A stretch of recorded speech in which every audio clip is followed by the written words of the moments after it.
Assalamu alaikum dear students. Today we will discuss about hybridization. Hybridization is very important question from the exams point of view. तो students सबसे पहले hybridization की definition है, इसमें intermixing of unhybrid atomic orbital with different energy and shape to form hybrid atomic orbitals with same shape and energy. इसमें बेटे जो unhybrid atomic orbitals होते हैं ना, उनकी एनर्जी भी डिफरेंट है, शेप भी डिफरेंट है, वो इंटरमिक्स होंगे आपस में। इंटरमिक्स होके हाइब्रिड एटॉमिक ऑर्बिटल बनाएंगे जिनकी एनर्जी भी सेम होगी, शेप भी सेम होगी। आइए आगे हम इसकी टाइप्स पढ़ते हैं, फिर आगे sp3 को जब एक्सप्लेन करेंगे तो हमें पता चलेगा कैसे डिफरेंट एनर्जी और शेप वाले अनहाइब्रिड एटॉमिक ऑर्बिटल्स मिलके सेम शेप और एनर्जी वाले हाइब्रिड एटॉमिक ऑर्बिटल बनाते हैं। तो बेटे हाइब्रिडाइजेशन की फर्स्ट टाइप है sp3 हाइब्रिडाइजेशन, और फिर है sp2 हाइब्रिडाइजेशन, फिर है sp हाइब्रिडाइजेशन। इसमें आपने इस बात का ख्याल रखना है कि जो sp है ये स्मॉल लेटर्स के साथ लिखना है, बच्चे इसको कैपिटल के साथ लिख देते हैं, वो गलत हो जाता है। sp3 sp2 sp। इसके बाद sp3 हाइब्रिडाइजेशन क्या है बेटे? Intermixing of 1s and 3p unhybrid atomic orbital with different energy and shape to form hybrid atomic orbital with same shape and energy. बेटे सेम उसी तरह की डेफिनेशन है, बस इसमें 1s और 3p आ जाएगा। एक s और 3p जो कि अनहाइब्रिड होंगे मिल के 4 हाइब्रिड एटॉमिक ऑर्बिटल बनाएंगे। जितने बेटे एटॉमिक ऑर्बिटल होंगे उतने ही, जितने अनहाइब्रिड एटॉमिक ऑर्बिटल होंगे उतने ही हाइब्रिड एटॉमिक ऑर्बिटल्स बनेंगे। अब देखें, सबसे पहले sp3 की एग्जांपल है मीथेन। मीथेन में बेटे हमने जो सेंट्रल एटम है ना, ये carbon is the central atom and hydrogen are the surrounding, जिनको हम लिगेंड्स भी बोलते हैं। जो सेंट्रल एटम है इसकी हमने इलेक्ट्रॉनिक कॉन्फ़िगरेशन लिखनी है। इसका एटॉमिक नंबर होता है 6, 1s2 2s2 2p2। अब हमने जब कार्बन को ग्राउंड स्टेट में लिखना है तो इन इलेक्ट्रॉन्स को हमने ऑपोजिट स्पिन में लिखना है। फिर हमने p के 3 डिजनरेट ऑर्बिटल्स लिखने हैं। आपको पता है p के 3 डिजनरेट ऑर्बिटल्स होते हैं, px py pz। s का बेटे कोई डिजनरेट ऑर्बिटल नहीं होता, p के 3 डिजनरेट ऑर्बिटल होते हैं और d के 5 होते हैं, f के 7 डिजनरेट ऑर्बिटल्स होते हैं। तो अब ये है gs से मुराद है ग्राउंड स्टेट। आगे हमने कार्बन की एक्साइटेड स्टेट लिखना है। अब बेटे एक्साइटेड स्टेट में क्या होगा, ये इलेक्ट्रॉन यहाँ से एक्साइट होके Z में आ जाएगा, क्योंकि Z एम्प्टी पड़ा हुआ है। तो यहाँ से जब एक इलेक्ट्रॉन इधर आ जाएगा तो इधर भी एक इलेक्ट्रॉन रह जाएगा, 2 ये अनपेयर्ड हो जाएंगे, एक ये वाला अनपेयर्ड। टोटल 4 हाफ फिल्ड या पार्शली फिल्ड या अनपेयर्ड ऑर्बिटल्स हमारे पास आ जाएंगे, अनपेयर्ड एटॉमिक ऑर्बिटल्स। अब हमने इसके बाद कार्बन की लिखनी है हाइब्रिडाइज्ड स्टेट। HS से मुराद है हाइब्रिडाइज्ड स्टेट। हाइब्रिडाइज्ड स्टेट बेटे 4 हमारे पास एटॉमिक ऑर्बिटल थे, 4 ही हमारे पास बनेंगे हाइब्रिडाइज्ड एटॉमिक ऑर्बिटल।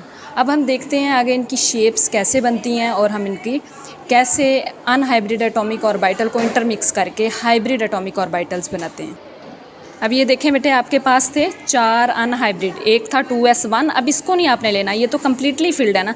हमने ये जो अनपेयर्ड पड़े हुए हैं, हाफ फिल्ड है, इनको लेना है। एक 2s1 है, एक 2px है, 2py 2pz।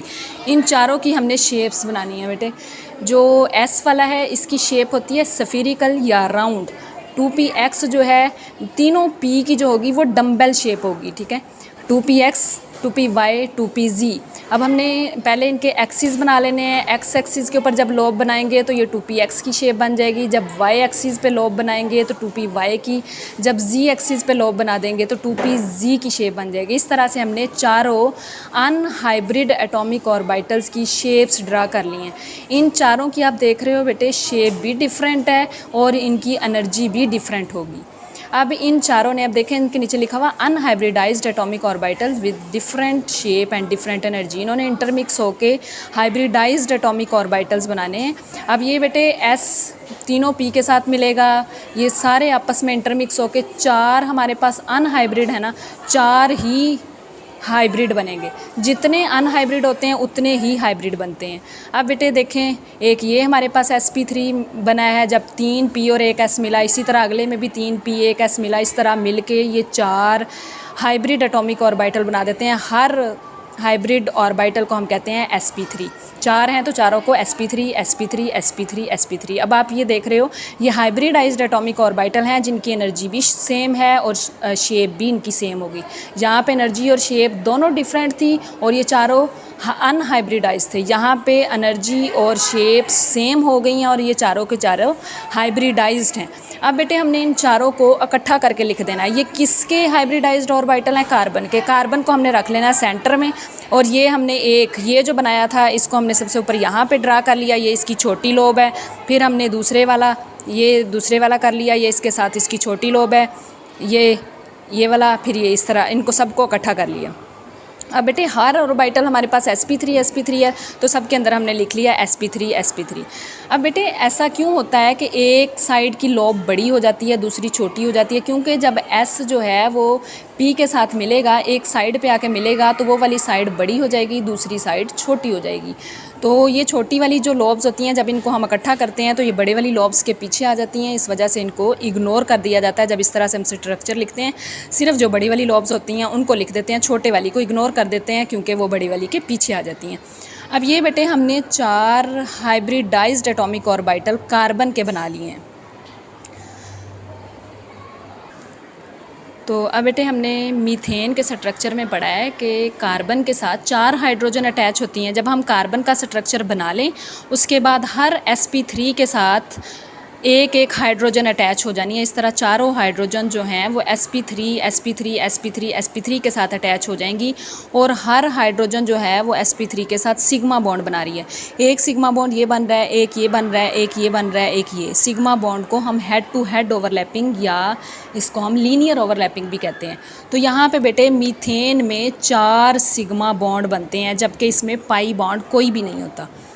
अब बेटे जब हम ये हाइब्रिडाइज्ड जो ऑर्बिटल हैं इनको एक लाइन से शो करेंगे तो मीथेन का इस तरह का स्ट्रक्चर बन जाएगा। हर एक को लाइन से शो कर देना और 4 हाइड्रोजन हमने लगा देने। अब बेटे अब इनकी ज्योमेट्री देखें और इसमें बॉन्ड एंगल देखें तो सारे कॉर्नर्स को हमने आपस में मिला देना है और इसके दरमियान बॉन्ड एंगल बन रहा है मीथेन में 109.5 का और इसकी ज्योमेट्री 4 हेड्स इसके बन रहे हैं, इस वजह से इसकी ज्योमेट्री होती है टेट्राहेड्रल। अब बेटे हमने देखा है किस तरह से कार्बन का एक S और 3 P आपस में मिलते हैं, इसलिए इसका नाम रखा गया sp3 हाइब्रिडाइजेशन। sp2 हाइब्रिडाइजेशन में एक S मिलेगा, 2 P मिलेंगे और sp में एक S और एक P मिलेगा। ठीक है, इस तरह से बेटे ये पहली एग्जांपल हमने sp3 हाइब्रिडाइजेशन की पढ़ी है, वो है मीथेन। अब बेटे आप देख रहे हो यहाँ पे मैंने लिखा है sp3s। ये क्यों लिखा है? क्योंकि ये sp3 है और हाइड्रोजन का एटॉमिक नंबर होता है 1 और इसकी इलेक्ट्रॉनिक कॉन्फ़िगरेशन होती है 1s1। तो हाइड्रोजन का जो एटॉमिक ऑर्बिटल है उसकी शेप है, उसका ऑर्बिटल है s और उसकी शेप है स्फीरिकल। तो यहाँ पे हाइड्रोजन का s और ये वाला sp3 मिल रहे हैं, इसलिए ये हाइब्रिडाइजेशन होगी sp3s हाइब्रिडाइजेशन। इसी तरह बेटे ये पहले हाइड्रोजन है तो फिर sp3, ये भी sp3, ये भी sp3। तो अब बेटे आपको डेफिनेशन समझ आया कि हम कह रहे थे intermixing of unhybrid atomic orbital जिनकी एनर्जी भी डिफरेंट है, शेप भी डिफरेंट है, वो मिलके हाइब्रिड एटॉमिक ऑर्बिटल्स बनाते हैं जिनकी एनर्जी भी सेम है, शेप भी सेम है। ये देखें 4 अनहाइब्रिडाइज्ड हैं, इन्होंने मिलके 4 हाइब्रिडाइज्ड बना दिए। ठीक है, ओके स्टूडेंट्स, अल्लाह हाफिज़।